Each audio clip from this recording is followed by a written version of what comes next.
السلام عليكم ورحمة الله وبركاته. أهلا وسهلا بكم أعزائي أشقياء كرة القدم في كل مكان في حلقة جديدة من الكرة وشقوتها. في البداية فضلا وليس أمرا من حضراتكم تعملوا لايك على الحلقة دي وتدعموني، واللي مش مشترك في القناة يشترك ويفعل زر الجرس عشان يوصلوا كل جديد إن شاء الله. وأتمنى أن حضراتكم تتابعوني على صفحة الكرة وشقوتها على الفيسبوك، وكمان صفحة الكرة وشقوتها على التيك توك. بسم الله الرحمن الرحيم. مباريات الجولة الثانية انتهت من الدوري المصري. الأسبوع الثاني خلص خلاص. كان آخر مباراة اتلعبت المقاولين والزمالك. المباريات بتاعت الجولة الثانية بدأت الاتحاد ومودرن سبورت. الاتحاد طبعا كان خسران الماتش الأولاني من المصري 3، رجع خسر تاني على ملعبه من مودرن سبورت 2-1. مودرن سبورت كابتن مجدي عبد العاطي اللي راجع بفريقه بنشوة التعادل مع النادي الأهلي. كان الاهلي اتقدم وبعد كده مردد اتعادل واتقدم، وبعد كده الاهلي اللي تعادل مع مودرن سبورت. فالكابتن مجدي عبد العاطي عامل توليفه حلوه من اللاعبين وكسب الاتحاد في اسكندريه في وسط جماهيره 2-1. في ماتش تاني، الماتش ده كان بيراميدز والاسماعيلي. ده كان شباب بدون خبرات بيحرجوا اسكواد بمئات الدولارات. شباب الاسماعيلي اللي عندهم 17 و 18 سنة بيلعبوا قصاد خبرات. طبعا احنا عارفين نادي بيراميدز والخبرات اللي عنده والاسامي اللي عنده. فلغاية الدقيقة حاجة و80 الاسماعيلي وشبابه فضلوا متماسكين والمباراة ماشية 0-0. طبعا هجمات بيراميدز على طول الاسماعيلي بيبوظ الهجمات دي وبيحاول يلعب على الهجمة المرتدة، وراحوا بس ما حصلش ان هم اتوفقوا واحرزوا اهداف. في النهايه بيراميدز كسب الاسماعيلي 1-0 في مباراه حسمها خبرات لاعبي بيراميدز. مروان حمدي طبعا بعد نزوله، مصطفى فتحي ومصطفى زيكو واحمد عاطف قطه. المباراه دي كمان شهدت 4 حالات طرد. الحكم امين عمر طرد المدرب يوري تيتش، وطرد احد مساعدي الجهاز الاداري، وطرد كمان بلاتي توريه، وطرد اللاعب محمد ايهاب لاعب الاسماعيلي. على فكره محمد ايهاب اتطرد في 10 دقايق، خد انذارين، اصفر في اصفر في طرد، تعمد لعب بدون كره على رجل اللاعب. يعني في الاولانيه اداله انذار وحذره اطردك. ما فيش 10 دقايق دخل على مصطفى فتحي في كوره. مصطفى فتحي زق الكوره قدام، ما لحقهاش اللاعب، عمل تاكلينج على رجليه. الحكم راح اداله الكارت الاصفر الثاني في 10 دقايق، خد اصفر في اصفر واتطرد. المباراه دي بلاتي توريه برضو خد انذار، وبعد حوالي 10 15 دقيقه خد الانذار الثاني. بلاتي توريه تعمد لعب الكره بعد الصفاره ويحطها في الجون. رقص لاعب كده بعد ما الحكم صفر، الكره كانت فاول عليه، فالحكم صفر، هو ما اهتمش بالصفاره وراح مرقص وراح حاططها لوب من فوق الجون في الشبكه. الحكم راح مديله الانذار الثاني والكارت احمر، والماتش ده شهد 4 حالات طرد. الماتش اللي كان بعديه على طول كان فيه المصري وطلائع الجيش. المصري طبعا نشوة الفوز مع مدربهم التونسي نبيل الكوكي. المدرب عامل توليفه حلوه من اللاعبين. اللعيبه الصراحه ادت اول ماتش كسبت الاتحاد 3-1، وفي الماتش الثاني كسبوا طلائع الجيش 3-0. صلاح محسن ومنذر طمين الاردني ومحمد مخلوف دول اللي احرزوا الاهداف. محمد مخلوف حط صاروخ على طريقه عمر الساعي في الدقيقه 87. قال له يا عمر يا ساعي، مش انت لوحدك اللي بتجيب الاجوان ار2 من بره المنطقه، احنا برضو بنعرف نعملها وبنحطها. والصراحه كان صاروخ عالمي من محمد مخلوف، كان في الدقيقه 87. عندنا كمان زد وسيراميكا كليوباترا. زد وسيراميكا كليوباترا التعادل 0-0. اول مره سيراميكا كليوباترا وزد يتعادلوا 0-0. قبل كده لعبوا بعض كتير، بس كل الماتشات اللي خلصت ما بينهم تعادل كانت خلصت تعادل ايجابي، مفيش تعادل سلبي. دي المباراه الوحيده اللي هي في الاسبوع الثاني اللي اتقابل فيها سيراميكا كليوباترا وزد وتعادلوا 0-0. كمان في بتروجيت وكهرباء الاسماعيليه. بتروجيت الشوط الاولاني كان قاطع التيار عن الاسماعيليه، قطع التيار خالص وهو اللي مسيطر. الشوط الاولاني كرة استحواذ هجمات. خلص الشوط الاولاني 2-0 لبتروجيت. الشوط الثاني قلنا هينزل هيحط كمان التالت والرابع، ويفضل النور قاطع في كهرباء اسماعيليه. يحصل العكس ويرجع التيار من تاني في الشوط التاني لكهرباء الاسماعيليه، والراجل يرفع السكينه، المدرب بتاعهم، المدرب اللي هو احنا بنقول عليه المدرب الخبرات، الكابتن رضا شحاته. رضا شحاته عامل برضو توليفه حلوه من لعيبه كهرباء اسماعيليه. الشوط الثاني عمل تغييرات في التشكيله، واللاعب محمد شيكا احرز الهدف الاولاني، واللاعب سيف الخشاب حط الهدف الثاني، هدف التعادل. واللي كان جاب الجونين لبتروجيت كان احمد بحبح وتوفيق محمد. كان عندنا كمان حرس الحدود والبنك الاهلي. حرس الحدود مباراة ولا اروع، بيكسب البنك الاهلي اللي هو يعتبر خامس الدوري الموسم اللي فات، هدف عالمي من احمد الشيخ، برضو صاروخ من بره المنطقة، صاروخ عالمي. وخلصت المباراة 1-0 لحرس الحدود. كان عندنا كمان غزل المحلة وسموحة، مباراة خلصت 0-0. غزل المحلة بيلعب في ملعبه وسط جماهيره، ولكن سموحة برضو كان مقفل وبيلعب على الهجمة المرتدة، وخلصت المباراة 0-0. كان في انبي ووادي دجلة. وادي دجلة الماتش الثاني برضو ما فيش، اول ماتش اتعادل مع بيراميدز 0-0، وده تاني ماتش برضو ولوادي دجلة ما يحرزش فيه اهداف ويتغلب من انبي 1-0. كان في بقى نهاية الاسبوع، وكان طبعا عندنا قبل نهاية الاسبوع كان في ماتش مهم هنتكلم عليه. كان عندنا ماتش الاهلي وفاركو. ماتش الاهلي وفاركو ده اللي الناس كانت مستنية، جماهير الاهلي بتستنى ماتش الاهلي، وجماهير الزمالك بتستنى ماتش الزمالك. الاسبوع ده كان فيه الماتش ده مهم جدا للنادي الاهلي. كسب فاركو 4-1. طبعا الاهلي ريبيرو مدرب بدأ بتشكيل في حراسة المرمى مصطفى شوبير. السرد باك اللي قدامه 2 سرد باكات، كان ياسين مرعي واشرف داري. ناحية اليمين كان محمد هاني، وناحية الشمال كان فيه كريم فؤاد. نص الملعب كان فيه اليو ديانج، وكان فيه محمد بن رمضان واحمد سيد زيزو. وفي الهجوم كان فيه جناحين، ناحية الشمال اشرف بن شرقي، وناحية اليمين اللاعب محمود حسن تريزيجيه، وفي الهجوم محمد شريف.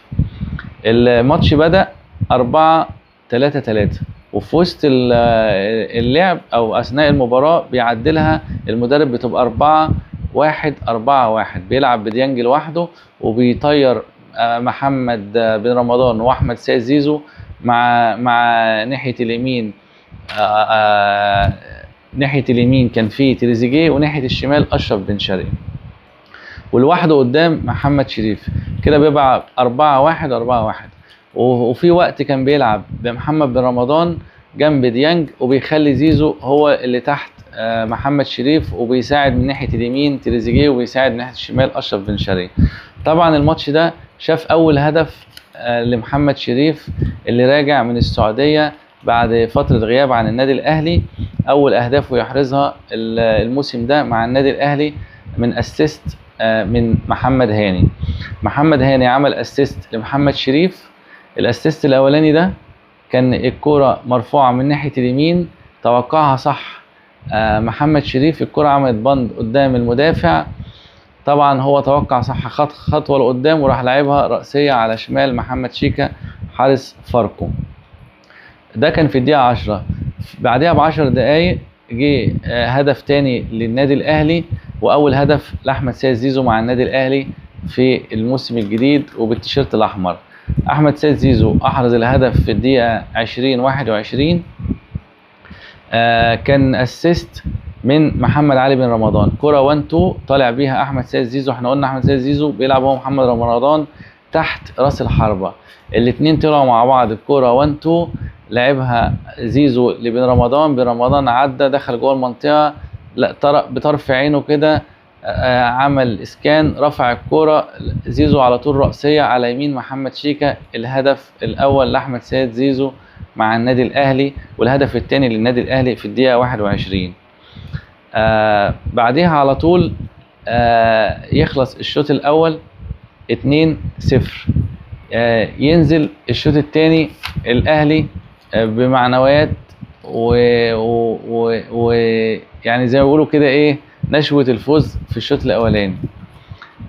يلعب الاهلي الشوط الثاني بنفس طريقة اللعب، نفس التكتيك، بنفس الاداء، مع تغييرات في بعض المراكز. كنا بنشوف احمد سيد زيزو بيخش جوه نص الملعب شوية وشوية، يجي سنة على الطرف، وطبعا كان في تبادل مراكز ما بينه وما بين محمد بن رمضان. والثابت في نص الملعب اللي كان بيقطع الكرة دايما هو اليو ديانج، اللي هو لعيب رقم 6 اللي ما فيش غنى عنه في النادي الاهلي. طبعا عندنا الشوط الثاني بدأ، الاهلي جاب الجون الثالث برضو احمد سيد زيزو، الهدف الثاني لزيزو والثالث للنادي الاهلي باسيست اشرف بن شرقي. اشرف بن شرقي 1 على 1 بيعدي، دخل جوه المنطقه، عمل اسكان، رفع طرف عينه، لقى زيزو فاضي، راح لعب له الكوره ارضيه، زيزو ما استناش وهي جايه على طول، هو عارف هو بيعمل ايه، ببطن رجله اليمين في زاويه الحارس على ايده الشمال محمد شيكا. الهدف الثالث للنادي الاهلي والثاني لزيزو. في الدقيقة 69 بيحرز فاركو هدف، غلطة كبيرة من مصطفى شوبير ومحمد هاني. محمد هاني المفروض ان هو بيريح الكرة لمصطفى شوبير في الدقيقة 69، كان في دربكة قدام منطقة الجزاء وفي السكس ياردة، الكرة عمالة تروح وتيجي، لعيبة فاركو بتشوط الكرة، لعيبة الاهلي بتردها، اخر مرة الكرة اتلعبت فمحمد هاني جنبه مصطفى شوبير، فهو حب يريحها له. الكرة طبعا تريحة كده، قاعدة على الأرض، كلنا شفنا اللعبة، وراح لعبها بدماغه رأسية للخلف كده. الكرة كانت أقرب إن هي تروح للكورنر. مصطفى شوبير حب يضمنها وما يخليهاش تطلع كورنر عشان ما تبقاش هجمة على النادي الأهلي بكورنر. دخل الكرة تاني في الملعب، طبعا في وجود مين؟ في وجود اللاعب بتاع فاركو محمد فخري. اللاعب طبعا في السكس ياردة ما استناش الكرة جات له، راح حاططها له في سقف الشبكة لمصطفى شوبير في الدقيقة 69، ودي كانت غلطة كبيرة ما بين محمد هاني ومصطفى شوبير. في الدقيقة 80 جراديشار طبعا نزل مكان محمد شريف في الدقيقة 80، هدف عالمي اسيست محمد هاني، اللي لما ابتدينا نشوف محمد هاني يلعب ويشتغل ويبتدي يعمل اسيستات، الحكم يطرده في نهاية المباراة ويحرم جماهير النادي الاهلي منه في ماتش غزل المحلة اللي جاي. الدقيقة 80 جراديشار بياخد اسيست بيضرب بيه الاوفسايد، محمد هاني لعب الكورة قطع بيها خطوط الملعب بتاعة النادي فاركو، قطع نص الملعب وخط الدفاع، الكرة راحت له طولية كده على الأرض، خدها الراجل لوحده انفراد، راح على محمد شيكا، راح مرقصه بجسمه كده، محمد شيكا نام على الأرض بكل سهولة، جراديشار عدى وراح حاطط الكرة في الجون، وبقى كده الهدف الرابع للنادي الأهلي، والنتيجة 4-1 وخلصت المباراة 4-1. قبل ما يخلص المباراة كان في تغيير للنادي الأهلي. التغيير دوت المفروض ان محمد هاني الحكم بيقول له كابتن اطلع من اقرب نقطة زي ما القانون بيقول، فمحمد هاني قال له يا كابتن انا هطلع من هناك، انا الكابتن وهسلم الشارة. قال له اسمع الكلام. كان في مناوشات ما بينهم في الانذار الاولاني اللي خده محمد هاني، كان في لعبة ما بينه وبين لاعب فاركو، اعترض عليها محمد هاني وخد الانذار الكارت الاصفر. حصل مشادة ما بينه وبين الحكم. الكلام اللي اتقال او اللي احنا سمعناه في الاعلام ان محمد هاني لما الحكم حذره هطردك، قال له ما تقدرش تطردني، او كلام من هذا القبيل، الله اعلم الحقيقة فين، بس ده اللي احنا سمعناه واللي الناس كلها عرفته. طبعا الحكم خلاص بخبرته محمد معروف، استنى محمد هاني اي غلطة انا هطلع لك انذار، طالما انت قلت بقى انا مش هقدر اطردك، انا هستنى لك الغلطة وهطردك. اللاعب جه لحظة التغيير قال له اطلع من هنا، قال له يا كابتن اطلع من هناك عشان اسلم الشارة، قال له بقول لك اطلع من هنا، سابه واداله ظهره وطلع يجري. الحكم طبعا حس ان محمد هاني ما بيسمعش كلامه، او يعني بالبلدي كده بيستهزأ بكلامه وبيستقل بيه، راح نده عليه وراح مصفر له كارت اصفر تاني يا كابتن وادي الاحمر بالسلامة. طبعا محمد هاني بص له كده بصه ايه ده اللي انت بتعمله مش عارف ايه، فده كان رد فعل محمد معروف على كوره محمد هاني اللي هي ما كانش تستحق او هو اعتبرها ان هو تضييع للوقت، وهو اصلا الماتش كان خلاص الاهلي كسبان 4-1، مفيش تضييع وقت ولا حاجه، وخلاص الماتش كان في اخر 10 دقائق. ولكن الحكم طبعا ايه لازم ياخد حقه بالقانون، فبالقانون اداله الانذار الثاني وكارت احمر لمحمد هاني وجمهور الاهلي. وطبعا زام على الحكم ازاي تطرده وبتاع مش عارف ايه. وطبعا بعد الماتش كل الناس اتكلمت ان الحكم ظلم محمد هاني، احنا ما نعرفش ايه اللي حصل.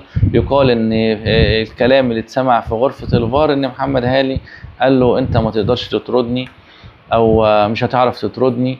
فطبعا الحكم استنى له الغلطة وراح طرده وخلصت المباراة 4-1. طبعا حصل تغييرات في الماتش، طلع تريزيجيه ونزل مكانه وطاهر محمد طاهر، وكمان طلع زيزو بقى لما خلاص الاهلي لازم يلعب 10.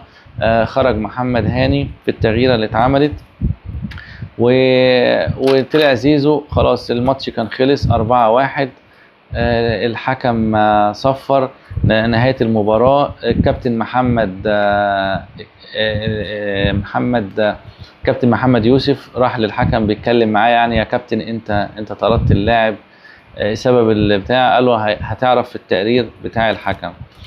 طبعا عندنا باقي المباريات اللي كانت في الجولة الثانية. كان عندنا غزل المحلة وسموحة خلص 0-0. كان عندنا كمان انبي ووادي دجلة خلص 1-0 الانبي. الزمالك والمقاولين برضو كانت مباراة كان الزمالك مسيطر فيها، ولكن المقاولين لعب بطريقة دفاعية. كابتن محمد مكي لعب بطريقة دفاعية، قفل المساحات على لعيبة الزمالك، مفيش مساحات خالص. الزمالك عمل كل ما في وسعه ان هو بيهاجم من ناحية اليمين ومن الشمال ومن العمق، ولكن المقاولين طبعا بنى الخرسانة بتاعته وحائط الصد بتاع المقاولين. محمد مكي قفل المرمى بتاعه، مفيش حاجة هتخش، وحاول يلعب على الهجمة المرتدة. نزل محمد عنتر بحيث ان هو يساعد مع زمايله، يقف في نص الملعب يسند ويستنى حد يطلع. طبعا محمد عنتر لوحده مش هيقدر يعمل حاجة كمهاجم وحيد في وسط طبعا لعيبة نادي الزمالك الخبرات. وانتهت المباراة 0-0 في مباراة المفروض ان هي كانت الكفة كل الناس على الورق الزمالك يكسب المقاولين العرب، ولكن المقاولين رجع من الدوري الدرجة الثانية للدوري الممتاز، للدوري الأضواء والشهرة من جديد. أول ماتش هو اتغلب المقاولين 2. الماتش ده حاول يعمل مباراة قدام الزمالك، وبالفعل محمد مكي قدر يعمل مباراة كويسة قدام نادي الزمالك ويتعادل معاها 0-0. طبعا كل اسبوع بيبقى فيه فرقة راحة. الاسبوع التاني ده كانت الجونة اللي الراحة بتاعتها هي اللي كانت موجودة. والمفروض ان احنا عندنا اول اسبوع كان فيه حرس الحدود، الاسبوع التاني فيه الجونة، الاسبوع التالت عندنا الاهلي راحة. مباريات الاسبوع التالت اللي هتبدأ ان شاء الله يوم التلات، هنبدأ بمباراة الاسماعيلي والاتحاد السكندري. ده ديربي جماهيري شعبي، كل الناس بتحب تتفرج على الاسماعيلي والاتحاد، فدي مباراة نتمنى ان هي تنول يعني اعجاب الناس ونتفرج عليها ونشوف فيها كرة حلوة للاسماعيلي والاتحاد. في كمان مباراة مهمة جدا، المصري وبيراميدز. المصري اللي كسبان ماتشين ورا بعض، كسب الاتحاد وكسب طلائع الجيش، كسب 3-1 وكسب 3-0 طلائع الجيش. هيلاعب بيراميدز في مباراة برضو المصري فيها هو إلى الآن هو متصدر الجدول وهو متصدر الترتيب. بيراميدز تعادل ماتش وكسب ماتش، فهتبقى مباراة برضو قوية ونتفرج عليها، ونتمنى ان احنا نشوف فيها كرة حلوة، ونتمنى نشوف فيها أهداف ومباراة تليق بالمصري وبيراميدز. عندنا فاركو وطلائع الجيش، البنك الأهلي وكهرباء إسماعيلية، وادي دجلة وبتروجيت، الجونة وغزل المحلة، سيراميكا كليوباترا وإنبي، سموحة وزد، المقاولين وحرس الحدود، وهنختم بمودرن سبورت والزمالك. الزمالك راجع من تعادل مع المقاولين العرب، ومودرن سبورت راجع من فوز في اسكندرية على الاتحاد، فبرضو دي هنشوف فيها مباراة حلوة ما بين يانيك فريرا وما بين الكابتن مجدي عبد العاطي مدرب مودرن سبورت. في النهاية بتمنى تكون الحلقة تكون خفيفة عليكم وتكون عجبتكم. واتمنى تكونوا يعني اكون عند حسن ظنكم وتدعموني. وما تنسوش تعملوا لايك على الحلقه دي، واللي مش مشترك في القناه يشترك ويفعل زر الجرس عشان يوصل له كل جديد. ما تنسوش تتابعونا على الفيسبوك كرة وشقوتها، وعلى التيك توك كرة وشقوتها. نشوفكم في فيديو جديد ان شاء الله وفي حلقه جديده، وشكرا والسلام عليكم ورحمه الله وبركاته.